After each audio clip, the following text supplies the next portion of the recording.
নীলফামারীর ডোমারে সেনাবাহিনীর ৬৬টি পদাতিক ডিভিশন রংপুর এরিয়ার সার্বিক তত্ত্বাবধানে ফ্রি মেডিকেল ক্যাম্প ও শীতবস্ত্র বিতরণ করা হয়েছে।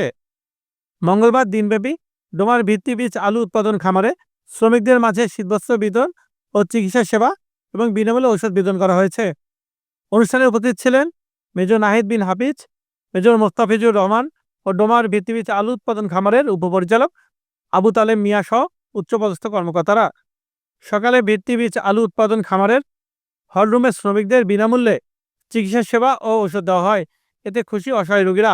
আর্মি আমাকে ওষুধ দিল, আমার গরিব মানুষ, আমার খুব উপকার হয়ে গেল। আমি এখানে আসছি বাংলাদেশ সেনাবাহিনীর পক্ষ থেকে মেডিকেল ক্যাম্প বসাইছে। এখানে আমার বাচ্চার সর্দি কাশি ঠান্ডা লাগছিল, যার কারণে এখানে এসে বিনামূল্যে চিকিৎসা নিলাম।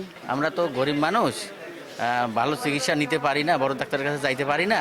কাজে এখানে সেনাবাহিনীর আওতায় আমরা ফ্রি চিকিৎসা পাচ্ছি, ওষুধপাতি পাচ্ছি।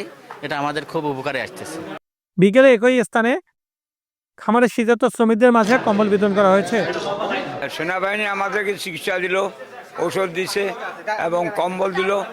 আমাদের খুব উপকার হলো। শীতের কালে আমরা গরিব লোক, ঠান্ডা একটা কম্বল পাইলাম। আল্লাহ বাপের ভালো থাকে, সুস্থ থাকে, বরকত দোক বাপে করে। চিকিৎসা পাইছি, পাওয়ার পরে ওরা কম্বল দিয়েছে আমার। বাংলাদেশ সেনাবাহিনীর প্রশংসনীয় এই কাজের ধন্যবাদ জানান খামারের উপপরিচালক।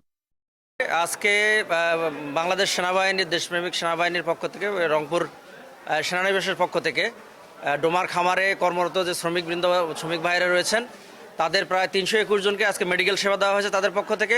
পাশাপাশি যেহেতু এখন শীতকাল চলছে, সেই প্রেক্ষাপটে ৭০০ জন শ্রমিক কম্বল পাবেন এবং ইতিমধ্যে আপনারা দেখছেন যে কম্বল বিতরণ চলছে এবং ৭০০ শ্রমিকের সবাই একটি করে কম্বল পাবেন। সেনাবাহিনী জানায় ৬৬টি পদাতিক ডিভিশন কর্তৃক রংপুর অঞ্চলের বিভিন্ন স্থানে শীতবস্ত্র বিতরণ, মেডিকেল ক্যাম্পেইন ও বিনামূল্যে ওষুধপত্র বিতরণ এবং ভেটেরিনারি ক্যাম্পেইন পরিচালিত হচ্ছে।